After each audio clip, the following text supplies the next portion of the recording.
There we go. Now we have recording in progress. Wonderful. So we are so excited for this conversation today. And I want to, first of all, welcome you and say my name is Kat Fribley. I'm the executive director here at Birdability. I am a white, fat, purple and gray haired woman who is wearing black glasses with rhinestones on the edges of them.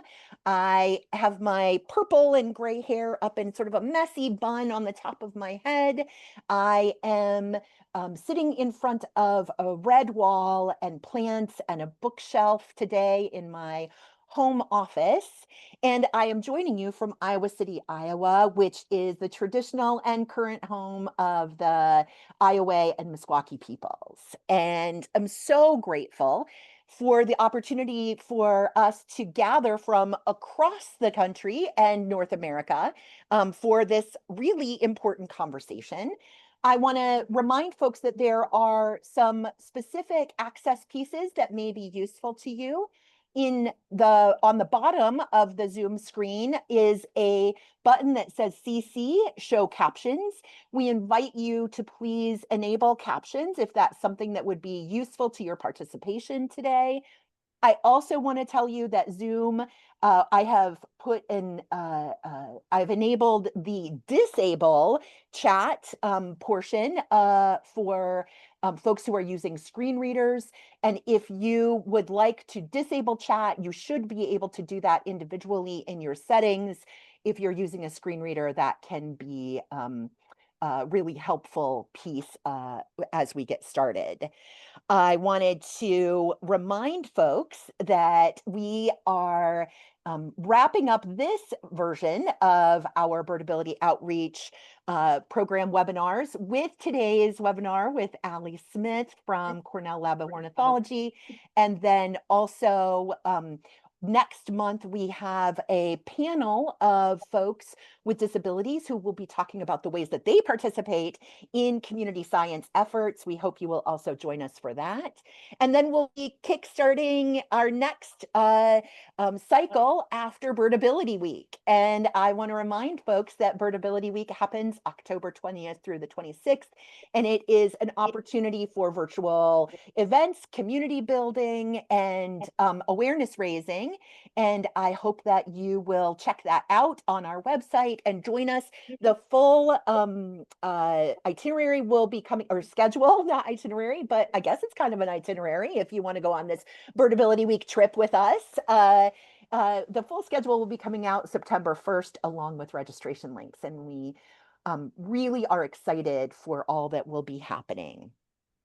So we know, you all, that Birdability is focused on creating access and inclusion for folks with disabilities in the birding world and on creating more access for everyone to the outdoors. And a part of that is in helping to make community science as diverse as possible, because the more voices that are reflected in community science, the more opportunities for the broadest range of people to be involved, the more likely we are to include the voices and observations of birders with disabilities. And without them, we know we're really missing a chunk of potential data that is important for community science as we all work towards providing data that works to make conservation more possible in our world.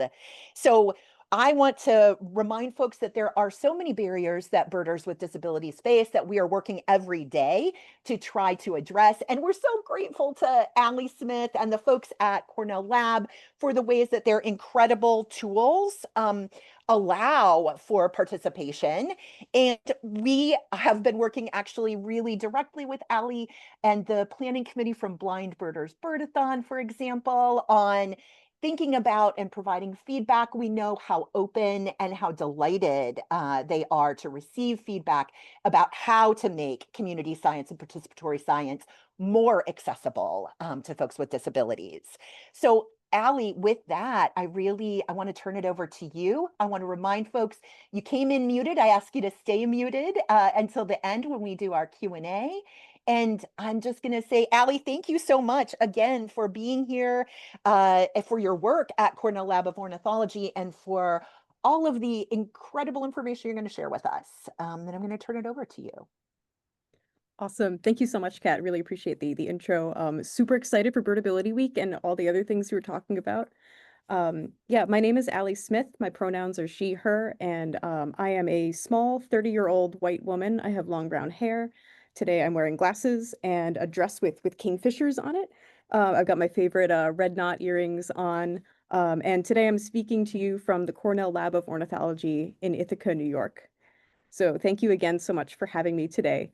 I'm really excited to talk to you all about eBird, and I wanted to share that my favorite thing about birding in general is that birds are just absolutely everywhere. They're in the middle of the biggest cities, they're out in the middle of the most remote forests. No matter where you are or who you are, you can go and find birds probably right now, pretty close to where you are. And that's really cool that their birds are just absolutely everywhere. And that's also why I love eBird, which is one of the world's largest participatory science projects, because anybody can go find birds, so anybody can become an eBirder and contribute to community science that way and share their bird observations and help bird conservation.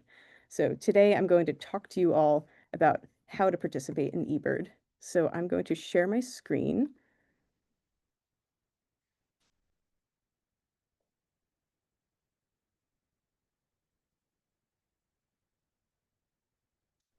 And Kat, just confirming you can see my intro slide with the beautiful king eider on it. I absolutely can. Excellent. Okay, yes. So yeah, today my talk is divided into 4 parts. First, we will talk about what is an eBird checklist and how do you make one. Then we'll go over how to customize your language and privacy preferences to make sure that you can use eBird the way that you want to. Then we'll talk about what we do with all the data collected through eBird, how that's all used. And then we'll end with how you can get started with eBird or how you can learn more if you're already using it. On the screen here right now are 3 photos of the same old notebook from the 1920s, where the owner of this notebook wrote a list of different bird species and the location that they found that bird. Like on the page here, they wrote like they found a blackbird on a canal bank and a common wren by the school. And through keeping this notebook, this person probably gained a really, really deep understanding of the birds in their area just by keeping lists like this. This is just a personal notebook. It's not part of a scientific survey.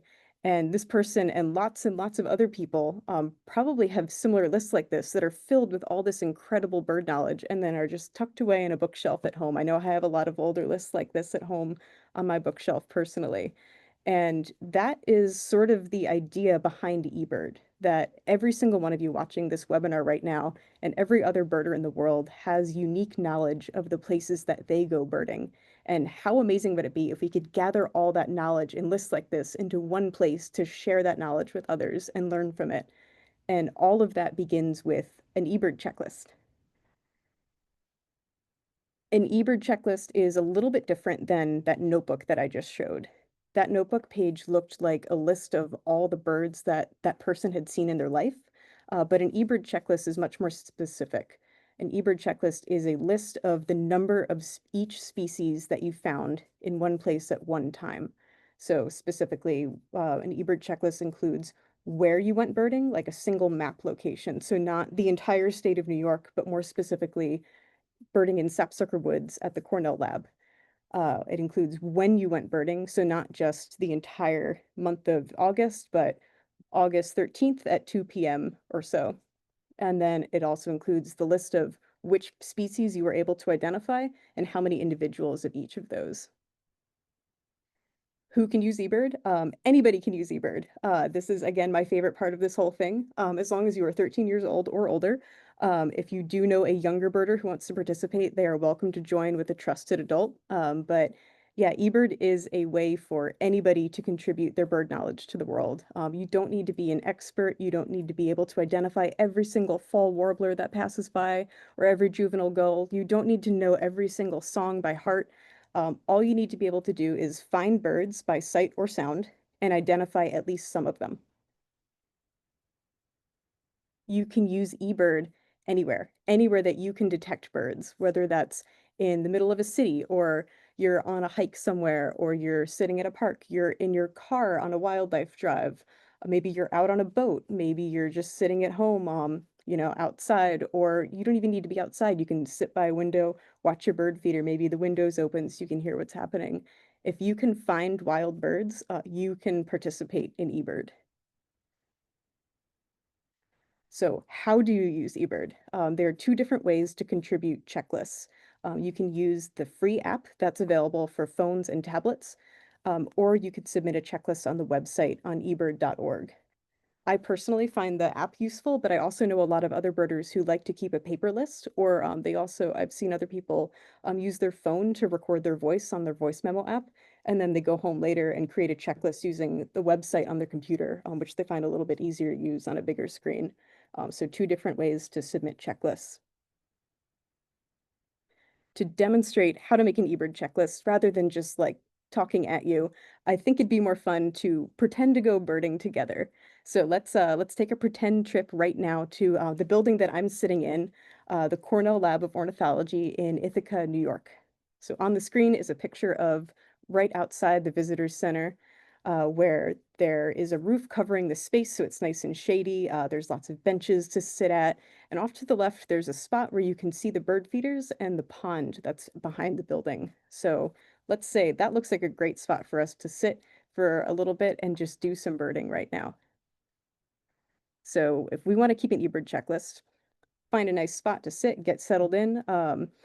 We want to keep an eBird checklist, so we'll pull out our phone and open up the eBird app. So on the phone screen, you'll see a big green button right at the bottom that says Start Checklist. We're going to tap that, and that is going to mark our GPS location where we're currently at, and also keep track of the distance we move if we decide to go out on the trails later. And it also keeps track of time for us. So after hitting that big Start Checklist button, we can stick our phone back in our pocket or, put it on the table wherever and get birding. So looking at the feeders that are right next to the visitor center door, here is our first bird that catches our attention. There is an absolutely delightful fat little mourning dove sitting on the tray feeder at the feeders by the pond, just eating some seeds. And we want to count this bird on our checklist.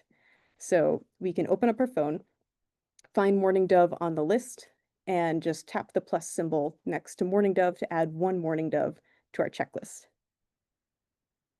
While we're sitting down, we hear a sound coming from deep in one of the trees out of sight. We can't see the bird at all, but we can hear it. I'm going to play a sound now.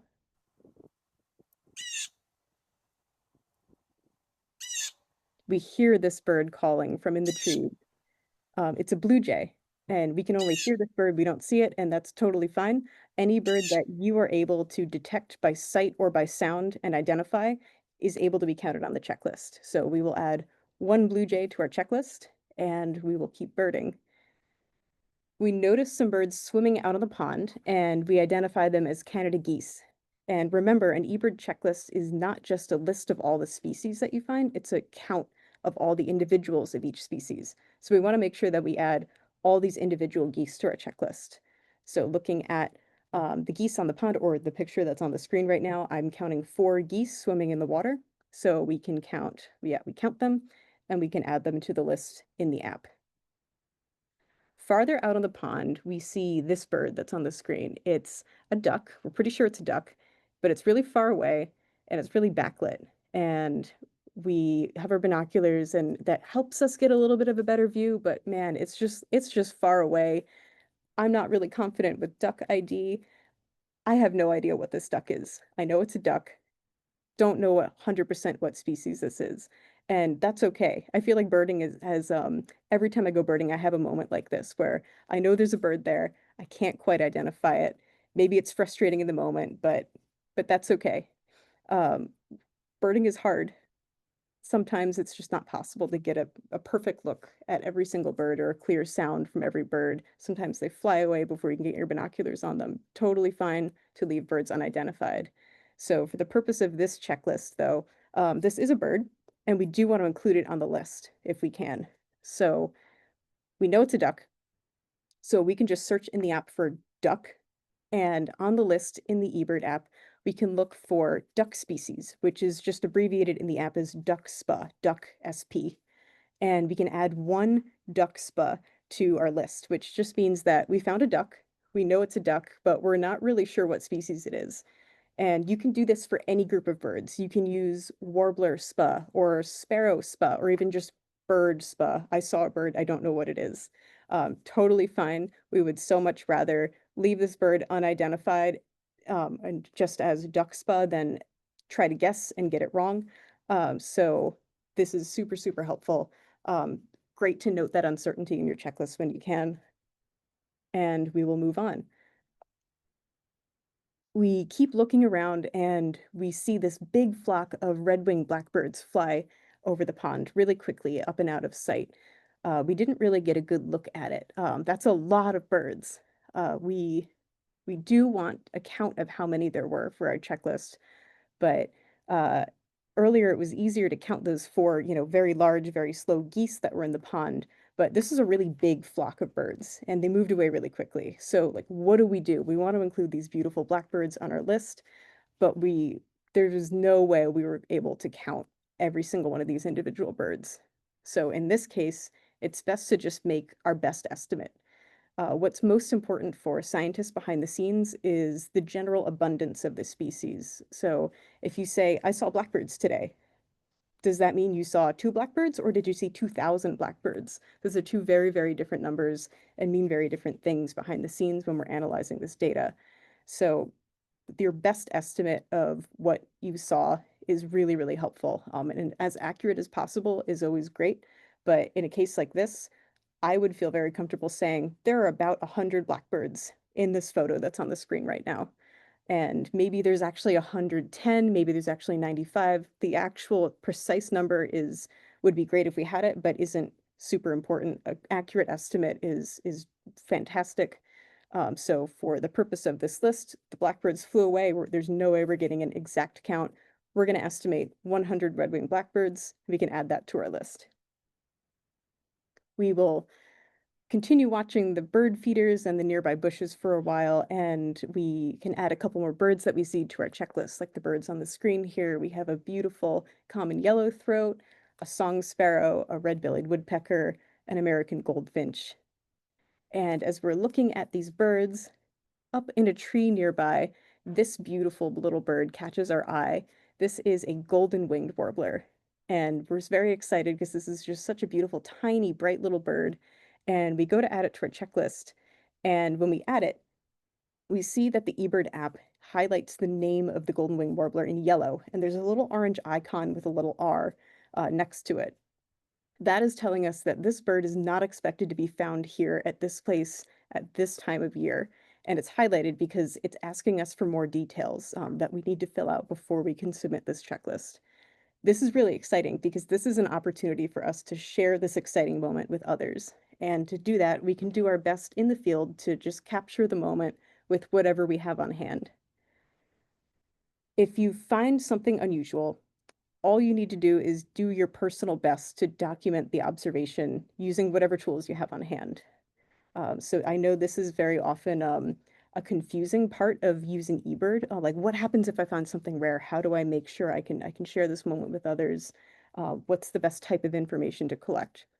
And Alli, So, could I yes, interrupt with a question? yes, please. So when you were showing just before, if we could go back one slide, the R that comes up and the Yes. highlight, we had somebody ask if that part is accessible with VoiceOver. Will it tell you with VoiceOver, this is flagged as a rare occurrence in this area at this time, and we need more information? Or is that something that wouldn't be a part of the VoiceOver for folks who are using a screen reader or voice text? Yeah, that is a great question. I don't actually know the answer to that. I'm All not right. sure if VoiceOver will read that in the moment there, but I do know that if you try to submit the checklist and you haven't filled out details of a flagged bird like this, a little Uh-huh. pop-up will show up on the screen that says, "You found a rare bird. We need more details before you could submit the checklist." So that is one way that I'm pretty sure VoiceOver will read that out loud, so that's one way Got that you it. would know. But I'm Thank not sure about you. this in the moment. That's a great question. Yeah, and one of the things that's lovely is as we have these questions, if there are things we don't know, we're happy to follow up later, and I can send that out to folks Yeah, thank if you. that's possible, Allie. Yes, awesome. Thank you. Um, Great. So we found a rare bird. We want to know how to document this so that we can share this experience with others. So if you do end up finding something unusual when you're out birding, these unusual sightings fall into two different categories. The first being a high count. Did you find a lot of one species that was higher than might be expected in that area at that time? Maybe, maybe you found 120 warblers on a great fall migration day, or maybe you just found a really gigantic flock of blackbirds. If it's a very high count for that species, for that place at that time of year, you'll see this little exclamation point. And the best way to describe your experience of finding a high count is to describe how you counted the birds. Did you count by tens? Did you exactly count every single individual? Was it an estimate? How did you estimate? And then were the birds in one big flock together? Were they separate? Like what was the bird's behavior like? The other type of unusual observation is a rare species, and that's what we just found. So for this type of unusual observation, you can describe the bird and especially how you ruled out other possible species. So this is really important for things like shorebirds, where sandpipers all look very, very similar to one another. And how did you know that this bird was a red knot and not a dunlin, or other things like that? And then, of course, in addition to descriptions, if you're able to get a photo or a sound recording of the bird, that's really, really helpful too. All of these flagged observations, so these unusual observations of high counts and rare birds, all get reviewed behind the scenes by a volunteer after you submit the checklist. So the role of these volunteers is to review these sightings and decide if each observation has enough documentation for it to be included in eBird's scientific database. So they might reach out to you by email to ask for more details or ask if you took a photo or made a sound recording of the bird that you found. And we also know it's not always possible to perfectly document every single bird observation, and that is totally okay. Any flagged observation that you report will always, always count on your own personal list, and they will only get added to publicly viewable resources like the eBird database, like species maps and hotspot pages, once they've gone through this review process by a volunteer. So we can put this to action. Go back to our birding. We have a flag on our checklist here that says that this bird is rare. We can do our best to describe our experience and document it. So at the time, we have a cell phone with us. We have binoculars, so we take a photo. And photos don't need to be perfect. This photo on the screen here is my personal photo of a golden wing warbler that showed up right outside the front doors recently. And I took this with my phone through my binoculars, and it is not a pretty photo. It is super blurry. It is incredibly out of focus, and the bird is really, really tiny in the picture. But if you zoom into this picture, it's totally identifiable. You can see the golden wing warbler's like bright yellow forehead, the little bit of black on the throat, bright yellow patch on the wings. So this, isn't going to win any photo contests, but it is an identifiable photo and it's a great way to document the bird that I saw. It also captures the habitat that it was in, might make it easier for others to find this too. Another really great option is if this bird was singing, would be to make a sound recording, either using Merlin or even the voice memo app on your phone.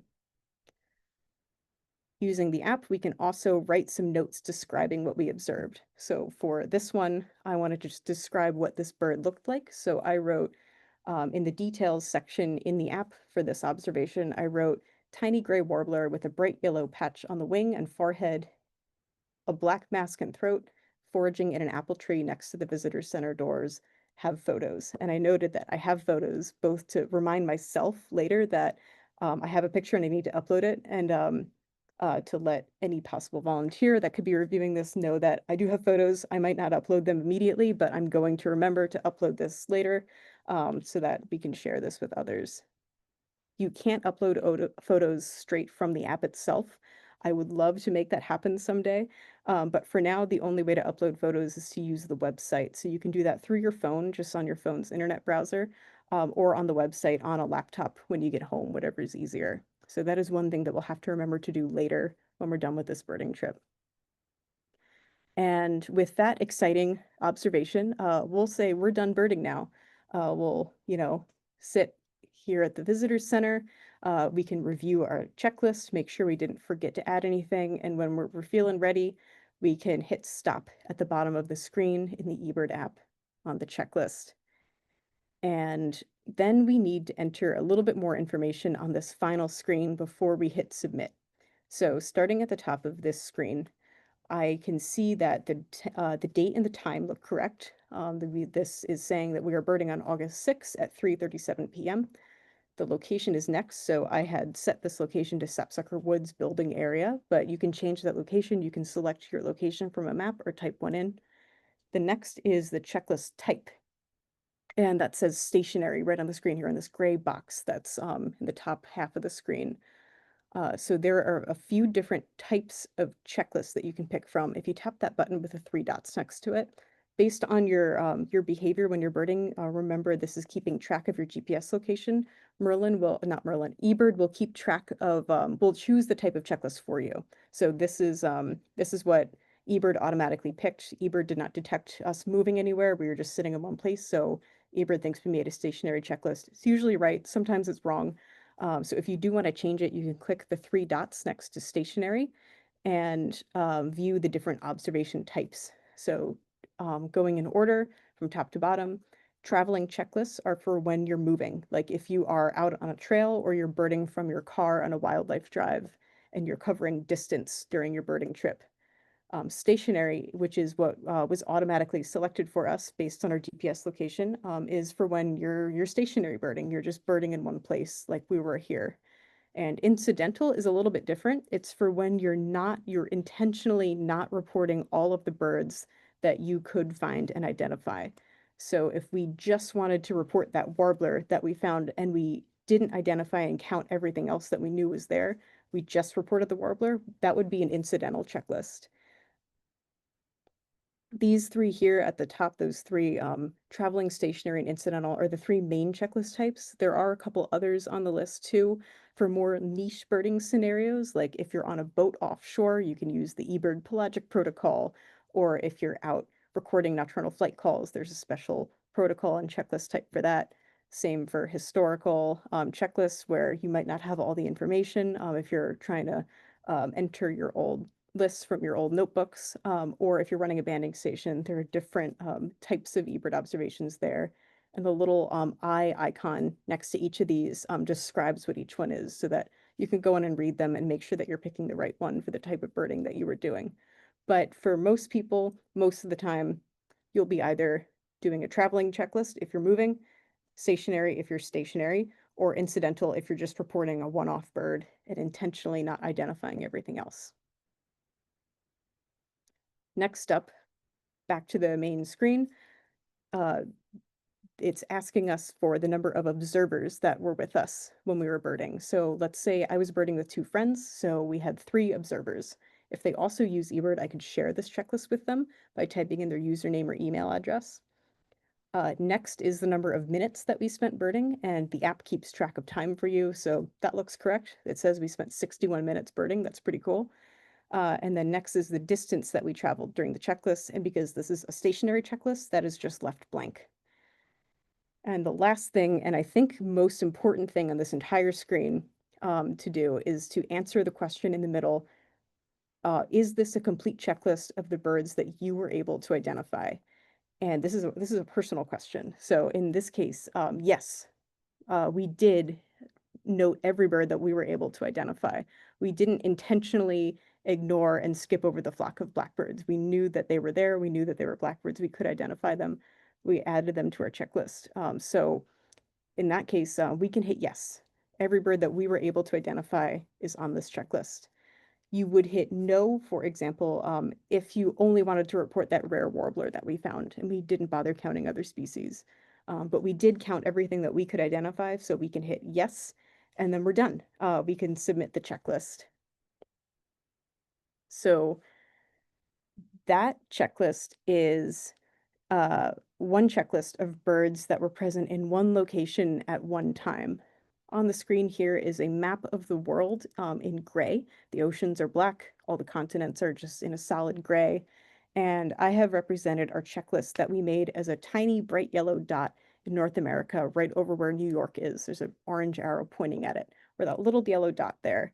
So this checklist is a snapshot of what the bird community of Ithaca looked like at one moment in time, and with over 1 million eBirders around the world making checklists like this, we can really start to build a bigger picture of bird distributions around the world throughout the year.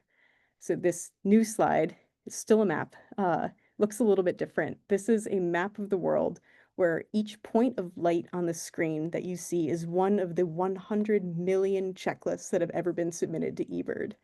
You can see that North America is just absolutely glowing bright white in most regions, especially like the northeastern United States and the West Coast and Florida are just bright, bright, solid white. And that's because there are a lot of birders there and a lot of checklists. Some other regions of the world are very, very well covered too. You can see most of Europe, India, a lot of Australia, New Zealand, the coastlines, especially parts of South America are just glowing because these are places where we've had a lot of checklists submitted.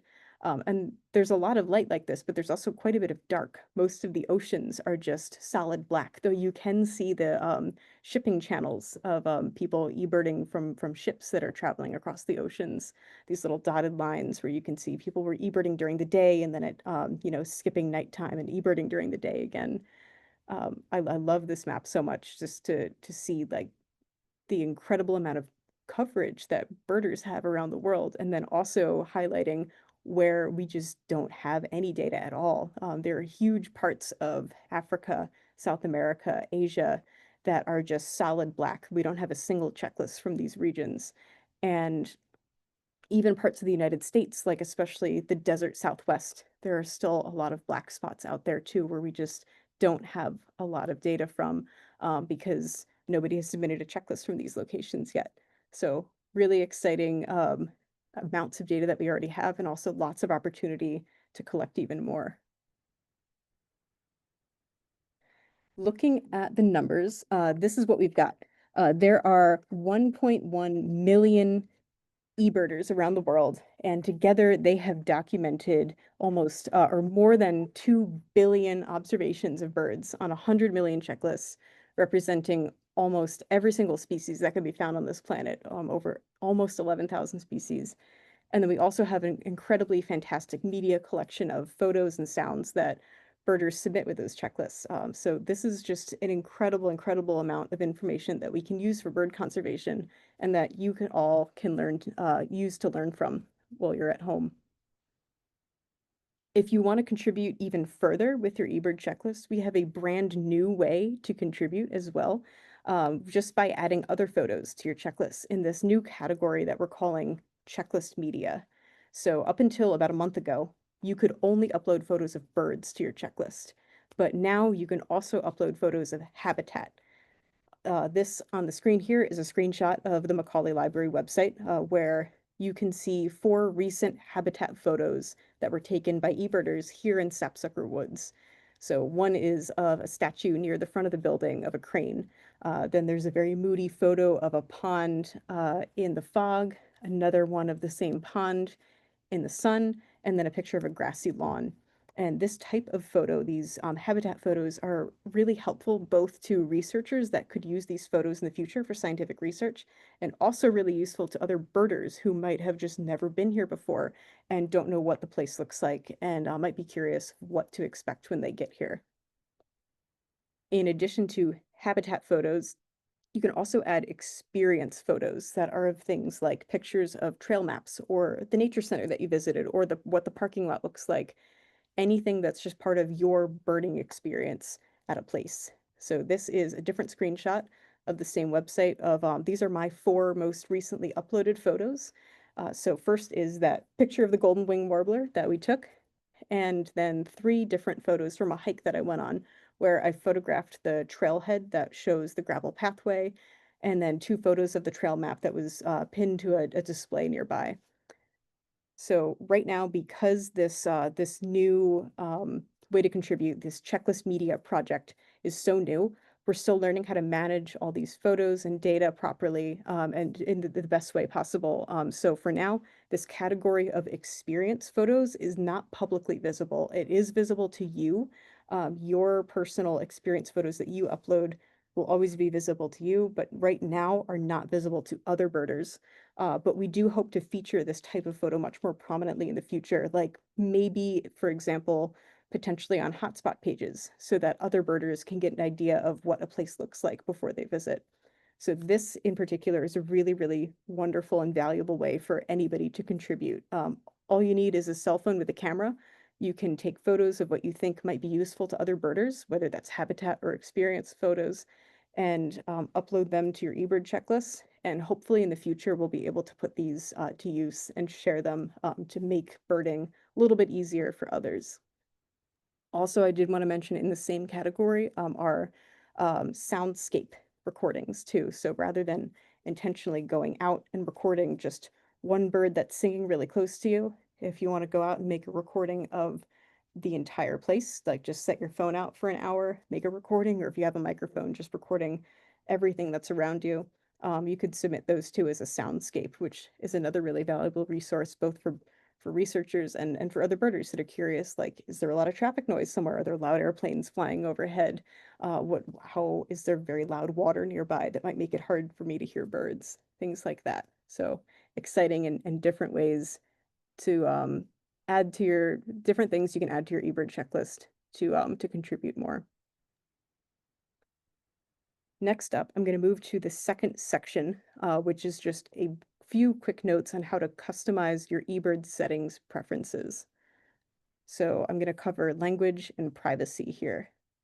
So with languages, one way that we are constantly working to make eBird as accessible as possible is by making the app available in different languages. So the app itself, the eBird app, like all the different buttons in it, the help text, that is available in 20 different languages right now. And bird names are available in over 100 different languages and regional variants. So as an example of what that looks like, this is one of my favorite slides. This is a photo of a barn swallow perched on a stick, and overlaid on the photo are names for barn swallow in over 50 different languages. So we have, I think there are even more that I could probably add to this since the last time this slide was updated, but we have over 50 different names, different languages for barn swallows. And we also know even within one language, some birds can have multiple different names. So for example, the bird that's on the screen here, this beautiful black bird sitting in the water, is called the common loon in the United States, but in the United Kingdom, it's called the Great Northern Diver. So same language, we're both speaking English, but we call this bird different things. And eBird has both of these different names, and you can pick which ones that you want to use in the app and on the website under settings. Another thing I want to talk about is safety and privacy. So eBird is a publicly accessible project, and we do have a set of community guidelines that every eBirder is expected to follow. And as part of that, it's really important for you to understand where and how your personal data are displayed publicly and how you can control what is visible to others or not. So your name will appear publicly on hotspot, region, and species pages, and on photos and sounds that you upload. You can also choose to have a public profile where you can optionally upload a photo of yourself. I know a lot of people have pictures of themselves. A lot of other people take a cool picture of a bird and use that as their profile picture. That's fun too. You can also put a link to your own personal website. You can share your own recent checklist there, which can be a really fun tool to keep up with your local community, but that is all totally optional. If you want to contribute to eBird, but you don't want your name or birding activity being publicly displayed, you can set your preferences for how your personal information is displayed on our website on ebird.org. And in the preferences section that you can access in the top right corner of the website, you can choose to have your name appear as anonymous, for example, or you can hide your profile, you can hide your name from hotspot pages, things like that. So you have a lot of control here over how your name and your personal information is displayed. I would highly, highly recommend checking out those preferences and just making sure that it's set to whatever you're most comfortable with. Next up is, I think, my favorite section of this presentation is a look at what are we doing with all this information that eBirders are collecting. We have 2.3 billion observations in eBird. What is happening with all of that? How are we using that to help birds? So in this next section, I'm going to share a couple examples of what we're doing with all the incredible information that you and other birders are collecting. So I would guess that most of you watching right now probably have an app on your phone called Merlin, which is on the screen here right now. Merlin is also made by us here at the Cornell Lab of Ornithology, and all of the information in it comes from eBird. All the beautiful photos of birds in the field guide and the sounds that are in there that you can listen to are from birders who submitted those to eBird. When you use Sound ID to have Merlin identify the bird that's singing outside, that was built using sound recordings that eBirders submitted. And when you open Explore to get a list of all the species that you can find in your area today, that list is generated from all the eBird checklists that have ever been submitted in your area. So every time that you are using eBird and you make a checklist, you're helping make Merlin a little bit better for the 30 million people that are using this app. So every time you eBird, you're helping Merlin out. Thank you. We really appreciate that. Next, I'm going to open up an internet browser and show you some examples on our website of other ways that we are using eBird to help birds. So right now on the screen, I'm in Google Chrome and I'm just looking at the homepage of ebird.org. At the top of the screen, there's this bar that of the menu bar where it says like Submit, Explore, My eBird, Science, and I'm going to click on Science here and take us to our eBird Science page where I'm going to scroll down and click on eBird Status and Trends. And from here, we can explore some really, really cool visualizations. So as an example, I'm going to pick a bird species to demonstrate. I'm going to pick one of my favorite birds, Blackpoll warbler. And if I search for Blackpoll warbler, it pulls up a map. And there are 4 different maps we can look at. I'm going to select weekly at the top here, and we'll start with this one. So this is a map of where Blackpoll warblers can be found in the first week of the year based on checklists that birders have submitted to eBird. This map is projected on a globe. We can rotate it. We can zoom in if we want to. Or we can also use this toggle in the top right corner to turn on a static map, which I think might be a little easier to look at depending on which species you're trying to view. So looking at this map of that's showing where Blackpoll warblers are in the first week of January every year, I can see that there's a big purple blob right over the country of Colombia and some orange blobs in adjacent countries. And the darker the purple, the more abundant Blackpoll warblers are in that location. So this is a map of just where Blackpolls are during one week of the year, the first week of the year. And I can flip to the next map of this is where Blackpolls are the second week of the year, and the next map, the third week of the year. So we are so grateful to have so many eBirders submitting checklists that we're able to make a map of where are Blackpoll warblers for every single week of the year. And if we put them all together and play them, it makes an animation of that shows where Blackpoll warblers are throughout the year and where they migrate through.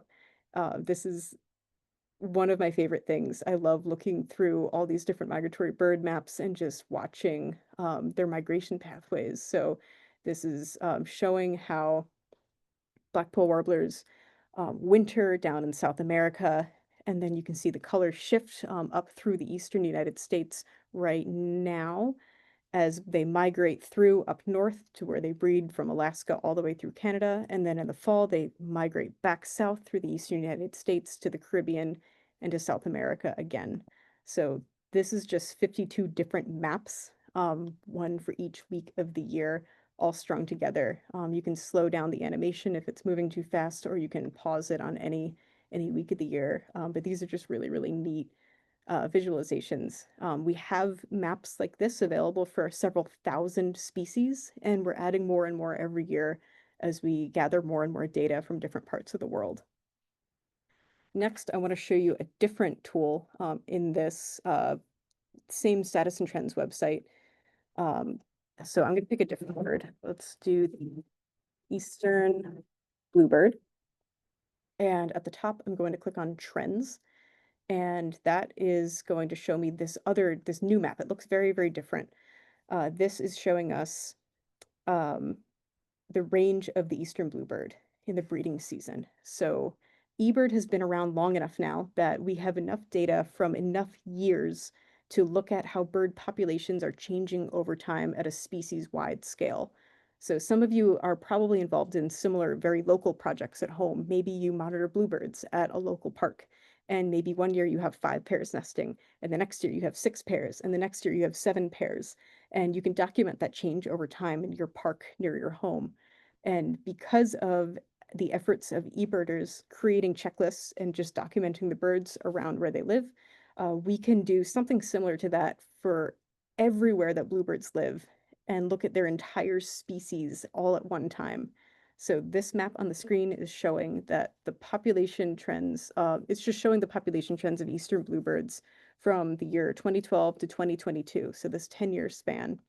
The map is made out of colored red and blue dots, where uh, red dots mean that the population in that region is declining, and blue dots means that the population of bluebirds in that region is increasing. So here I can see that the entire east coast of the United States is just covered in blue dots, and they're especially large and dark in the mid-Atlantic, right around like Virginia. And that is telling me that bluebirds are abundant and they are increasing in population in these regions. Virginia right now is a very happy place to be a bluebird. And if you move farther west, the areas adjacent to that that are in white, there are white dots here. Those are regions where the abundance of bluebirds hasn't really changed much in 10 years. And farther west, covering places like Mississippi, Texas, Missouri, the entire western part of the eastern bluebirds range is just red. It's very, very dark red, especially centered around Missouri, where it seems to be the most intense. And these are regions where eastern bluebirds are declining.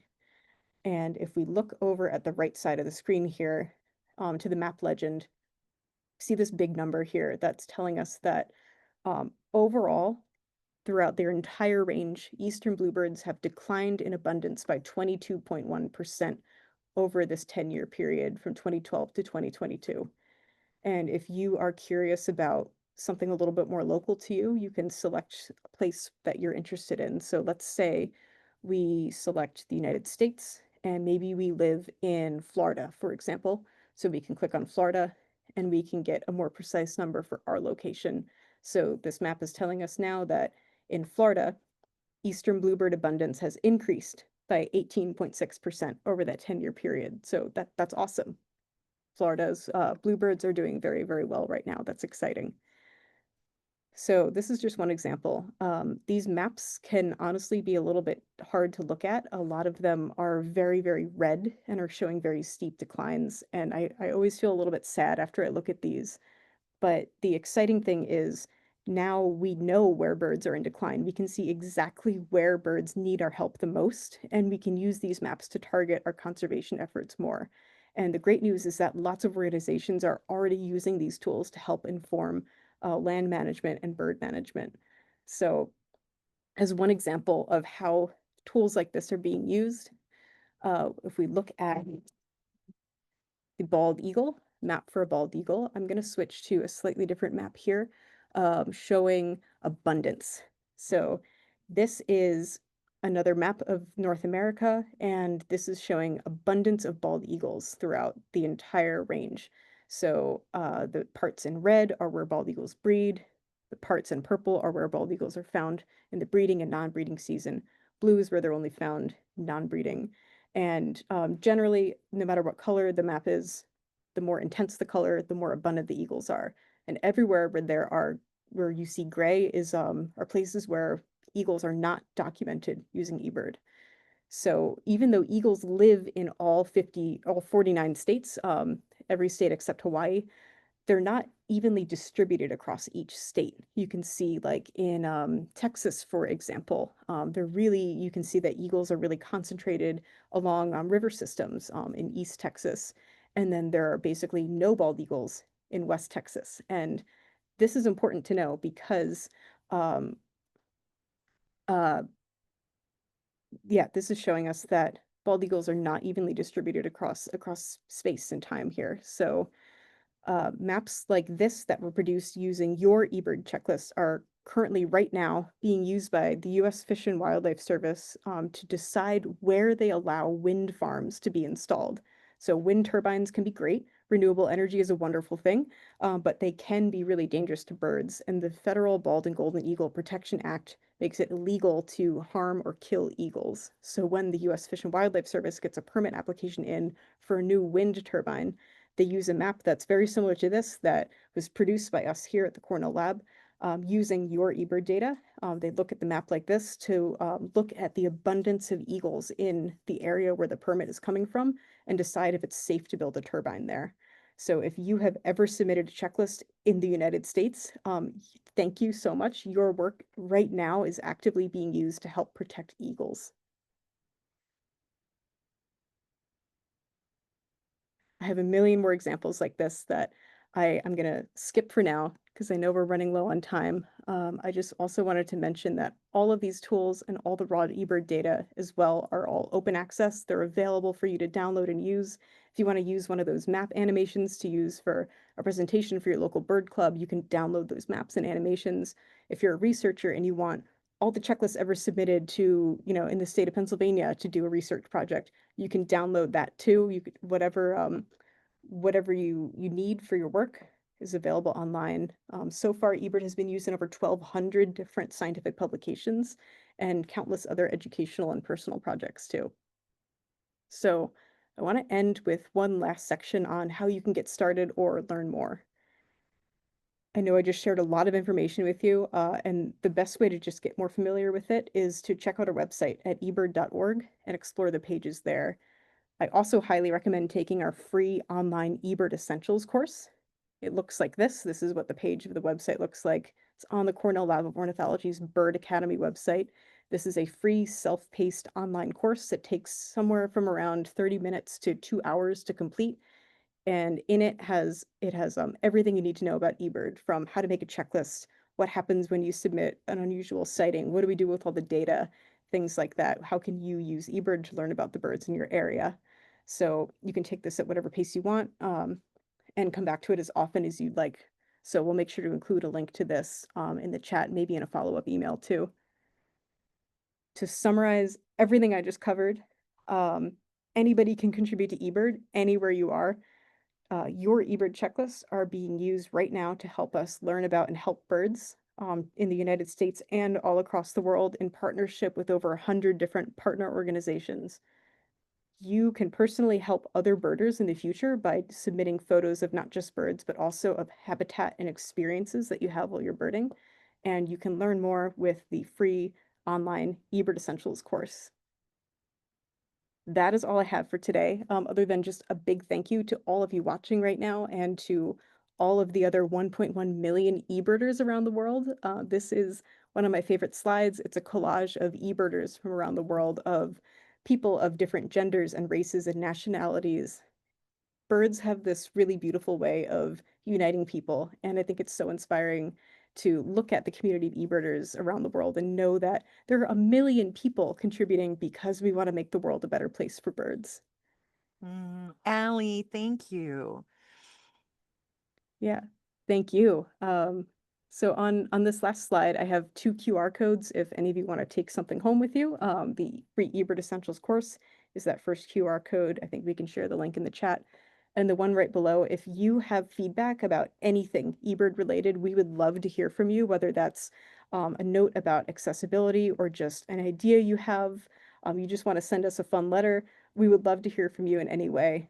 You can submit any kind of feedback to us on our website, and there's a QR code there that you can use to get to that page.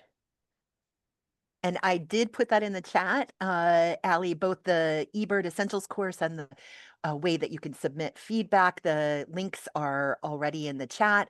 I know we have a real hard stop, but I have two questions, if it's okay, Yes. that I thought I would circle back to that people had asked. One of them is a question about eBird. Obviously, somebody who's an eBirder who said there used to be the ability to see your ranking in your county or your state, even if you weren't in the top 100. And that seems to not be the case anymore. I don't know if you have an immediate off the cuff answer for that. If not, I'll definitely be sending information out if it would be helpful to go back and check on that. But I just wanted to ask you about Yeah, I don't have an off the cuff answer on that. I'm it. not sure if where you can find that right now, but yeah, please do send me an email and I will check in on that. Absolutely. I'll take any questions we don't get to today and I will send them to Alli, and Perfect. Yes. hopefully we'll be able to then send that out in a follow-up email. One of the other questions is, I think, at the core of why we asked you to come and do this, and it's how do you account for the varied number of eBird users in each state statistically? And Yes. I would love to hear your answer to that. Yes, we do have an answer to that. The short version that I'm most comfortable explaining is we have upstairs here at the lab, we have an amazing, amazing team of data scientists, statisticians, and machine learning engineers that are doing things that are far beyond my own statistical abilities that do account for variation in number of eBirders and ability of eBirders too. Not everybody is as good at Yes. identifying birds as others. I know I'm really bad at identifying ducks, but I'm really good at shorebirds and maybe I'm birding with a friend that's you know, has different strengths. So we have ways of statistically accounting for variation like that. We have several scientific publications that I could Yeah. also send you a link to if you're interested in reading like the real nitty-gritty details of that. Yeah. We can send that to you too. I know also that there are all kinds of efforts to make eBird and other forms of community and participatory science more inclusive. And so that is part of why we asked Alli to be here today. We recognize there are 1 in 4 Americans have a disability. Folks with disabilities do not always feel invited in to community science. And I am delighted for the ways that Birdability has been able to continue being in conversation with folks at Cornell Lab of Ornithology about how we can help create more opportunities for folks with disabilities and other health concerns to be involved, because that's 1/4 of the American population, and much broader, of course, when we think about that in a global way. Rosa, I see, was asking about courses specifically for folks who are blind. I know Rosa has been, Rosa Elena Albornoz Mendez has been involved with our Blind Birder Birdathon. And Rosa, just so you know, we continue to work with Alli and the folks at Cornell. And one of the things that we'll be doing is special training specifically for folks who are blind or low vision on tools like Merlin and eBird. So that will be coming down the road. Alli, I cannot thank you enough for your time here today. Folks are in the chat just saying this is really exciting and good information. We appreciate your expertise. We look forward to next steps, including a panel that will be happening next of birders with disabilities and other health concerns, talking about how they, in particular, participate in community science and participatory science. We are really excited for that conversation. And I just want to say thank you, because I think one of the things I was so struck by, Alli, in your presentation is it really takes all of us. And I love hearing about some of the ways that my eBird data, which, even though I'm often doing it for my own self in many ways, is also contributing to this larger science of conservation and helping to make birds or allow birds to hopefully have the things that they need in this changing world. So thank you, Alli. I am so appreciative. You made that mug? I did. Yeah, I What? make bird pottery. Yeah. Oh, that's I like amazing. ducks. Someone in the chat said, side note, awesome mug, Alli, that you're drinking from. And now Alli just said that she made that mug, and we're all like really loving that. Thanks to each of you for being here today, and I hope you have a wonderful rest of your day. We look forward to seeing you at other Birdability events. Uh, watch for more information about the next panel and Birdability Week and have a wonderful day. Bye all. Thank you.